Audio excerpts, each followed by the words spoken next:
Rail লাইনের ধারে ঝুপড়ি টাইপের ঘর। কচিকাঁচা কয়েকটা বাচ্চা দৌড়ে এসে মৌকে বৌমা বলেই জড়িয়ে ধরল। মৌ প্রত্যেকের হাতে একটা করে চকলেট দিতেই ওরা বেশ খুশি হয়ে দৌড়াতে দৌড়াতে চলে গেল দেখলাম। এমন দৃশ্য দেখে মৌকে জিজ্ঞেস করি, কি ব্যাপার রে, এই বস্তির বাচ্চাগুলো তোকে চেনে নাকি? মৌ হেসে উত্তর দিল, বুঝলি, ওরা আমাকে খুব ভালোবাসে। আসলে আমি আজ কলেজে যাওয়ার সময় বলে গিয়েছিলাম ওদের জন্য চকলেট নিয়ে আসবো, তাই তো আমাকে দেখতে পেয়েই সব দৌড়ে এলো। একসঙ্গে প্রায় 8-10টা বাচ্চা মৌকে জড়িয়ে ধরে আবদার করতে দেখে আমার বেশ ভালো লাগছিল। মৌয়ের মৌ আসলে আমার বন্ধু। বিএড কলেজে এসে মৌয়ের সাথে পরিচয়। আমরা একসঙ্গে বিএড করছি। কলেজ থেকে সেদিন মৌয়ের সাথে তার বাড়ি যাচ্ছিলাম। একটা বই ওর থেকে নেওয়ার ছিল। আসলে ওটা মৌয়ের শ্বশুর বাড়ি। মাত্র 7 মাস আগেই ওর বিয়ে হয়েছে। মৌ হেসে বলছিল, আমার শ্বশুর শাশুড়ি খুব ভালো মানুষ, তুই গেলে ওনারা খুব খুশি হবেন। মৌ তার শ্বশুর শাশুড়ির প্রশংসা খুবই করে। নিশ্চয়ই খুব ভালো মানুষ, তা না হলে মৌ প্রশংসা করবে কেন? যাই হোক, মৌ বাচ্চাগুলোকে চকলেট দিতেই ওদের খুশি দেখে আমার মনটা এত ভালো হয়ে গেল যে বলে বোঝাতে পারবো না। ট্রেন থেকে নেমে খানিকটা হেঁটে আসতেই বাচ্চাগুলো মৌকে বৌমা বৌমা বলে ডাকতে আমি কৌতূহলী হয়ে মৌকে জিজ্ঞেস করতেই ও বলল, আরে ওরা তো আমাকে বৌমা বলেই ডাকে। আমারও বেশ ভালো লাগে ওদের মুখে এই বৌমা ডাকটা শুনতে। তা না হয় বুঝলাম, কিন্তু ওইটুকুটুকু বাচ্চা তোকে বৌমা বলে? তোকে তো বলাই হয়নি সেই গল্প। এই বলে মৌ বলতে শুরু করলো, বিয়ের পরের দিন দুপুরে ছিল আমার বৌভাতের অনুষ্ঠান। বাড়িতে বিয়ে, অথচ কেমন যেন ম্যাড়ম্যাড়ে লাগছিল বাড়িটা। বিয়ে বাড়ি বলেই মনে হচ্ছিল না, সেরকম যেন লোকজনও নেই। অথচ বিয়ের দিন সকাল থেকেই আমাদের বাড়িতে কত লোকজন, কত হই হুল্লোড়। বাড়িটা গম গম করছিল, অথচ এখানে যেন সেই ব্যাপারটাই নেই। গাড়ি থেকে নেমে বাড়িতে পা রাখতেই শাশুড়ি মা শুধুমাত্র বরণটুকুই করলেন। তারপর উনি বললেন, বাড়িতে একটা বৌভাতের অনুষ্ঠান, তাই আমাদের দেরি করে কাজ নেই। এখানে আর সময় নষ্ট করব না, আমাদের এখন অনেক কাজ। ওখানে তাড়াতাড়ি যেতে হবে আমাদের, বৌভাতের অনুষ্ঠান চলছে, অথচ সেরকম কোনো আয়োজন চোখে পড়ছে না। নতুন বউ বাড়িতে আসার পর কত রিচুয়াল থাকে, সেসব কিছুই হলো না। কেমন যেন একটা খারাপ লাগা শুরু করলো। অন্যের বিয়ের কত রিচুয়াল দেখেছি, অথচ নিজের বিয়েতে সেসব কিছুই হতে না দেখে খারাপ লাগলো। কিন্তু একটা খটকা মনের মধ্যে কাজ করছিল। শাশুড়িমা বললেন, ওখানে তাড়াতাড়ি যেতে হবে আমাদের। তা কোথায় যেতে হবে সেটা বুঝে উঠতে পারছিলাম না। আমার বরকেও জিজ্ঞেস করব, সে সাহসটুকুও পাচ্ছিলাম না। প্রথম দিন বাড়িতে এসে এত প্রশ্ন করাও ঠিক না। তাছাড়া বিয়েটা আমার দেখাশোনা করি, প্রেম করে নয়। বরণ পর্বটা মিটতেই শাশুড়ি মা আমাকে বললেন, বৌমা, আজ বৌভাতের অনুষ্ঠানটা কিন্তু এখানে হবে না, অন্য এক জায়গা থেকে হবে। কৌতূহলী হয়ে জিজ্ঞেস করলাম, কোথায় হবে মা? তুমি গিয়েই সব কিছু দেখতে পাবে। তারপর আমাকে সুন্দর করে সাজিয়ে গুছিয়ে নিয়ে যাওয়া হলো।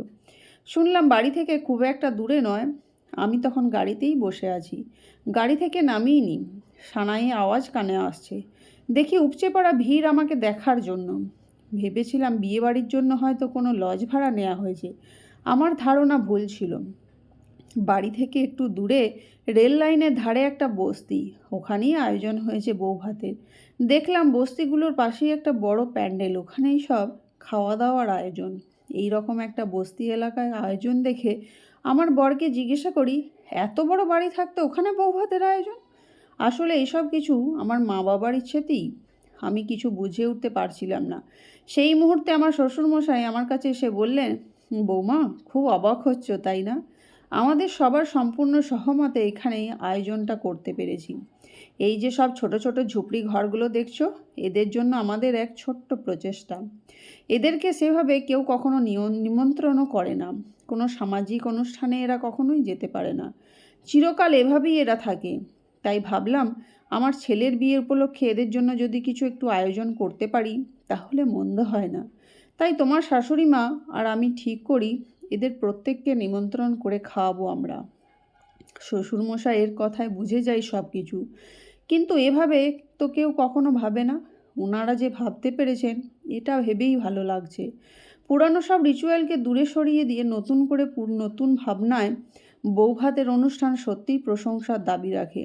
আমি কথাগুলো ভাবছি তখনই আমার শাশুড়ি মা বললেন, বৌমা, আমরা ভাত কাপড়ের অনুষ্ঠানটা আলাদাভাবেই করতে চেয়েছি। ভাত কাপড়ের অনুষ্ঠান মানে বেশ কিছু দায়িত্ব নেওয়া। সেই দায়িত্বটা আমরা আজ থেকে নেব এই অসহায় মানুষগুলোর জন্য। এই বস্তিতে থাকে প্রায় 23 থেকে 35 জন মতো পরিবার। এদের পাশে আমরা তাদের সহযোগিতা করব। বুঝতেই তো পারছো, তোমার শ্বশুরমশাই আর আমি দুজনেই রিটায়ার্ড পারসন, হাতে অনেক সময়। তাই একটু সহযোগিতার হাত বাড়িয়ে দিয়ে আমরা এদের পাশে থাকতে চাই। আর আজ প্রত্যেককে নিজের হাতে পায়েসটুকুও দিও ওদের পাতে। সকলের জন্য নতুন জামা কাপড়েরও ব্যবস্থা করেছি আমরা। তুমি আর বাবু দুজনে মিলে ওদের হাতে তুলে দেবে। আমার শ্বশুরমশাই আর্মিতে সার্ভিস করতেন, আর আমার শাশুড়ি মা ছিলেন স্কুলের শিক্ষিকা। দুজন মানুষ যে এতটা উদার হতে পারেন সেটা কখনো ভাবিনি। আমি শাশুড়ি মায়ের দিকে তাকিয়ে বলি, আপনারা যা করছেন একদম ঠিক করছেন মা। আমিও আপনাদের এই মহান কাজের সঙ্গে যুক্ত হতে চাই। আমিও নিজে কিছু করতে চাই। এমন শুভ দিনে দায়িত্ব নিতে মন্দ লাগে না। তার আগে আমার একটা চাকরির দরকার। চাকরি পেলে আমিও নিজে কিছু খরচ করতে পারবো এদের জন্য। এই মুহূর্তে তো আমার কথা থামিয়ে দিয়ে শাশুড়ি মা হেসে বললেন, ওরে পাগল মেয়ে, এইসব কাজের টাকা লাগে না, লাগে মন আর লাগে মানসিকতা। তোমার কাছে টাকার থেকেও বড় জিনিস আছে, সেটা হলো বিদ্যা, যা টাকার থেকেও মূল্যবান। এই বস্তিতে অনেক বাচ্চা আছে যাদেরকে পড়াশোনা শেখানোটা খুব জরুরি। সেই কাজটা তুমি ঠিক করতে পারবে। আসলে কি জানো তো বৌমা, শিক্ষার আলোয় যদি এদের আলোকিত করা যায়, এরাও সমাজের ভালো জায়গায় পৌঁছে যাবে একদিন। সমাজের বুকে মাথা তুলে দাঁড়াবে। সেটার জন্য একটা সৎ প্রচেষ্টার দরকার, আর সেটা তুমি নিজেই পারবে। সেদিন শাশুড়ি মায়ের কথায় একটা বড় মনোবল সঞ্চয় করে ফেলি এবং শাশুড়ি মাকে বলি, আমি পারবো মা, আপনারা যখন সাথে আছেন তখন পারবো না এটা কি হয়। সেদিন দুপুরে ভাত কাপড়ের অনুষ্ঠান হয় এক অন্যরকম দায়িত্ব নিয়ে।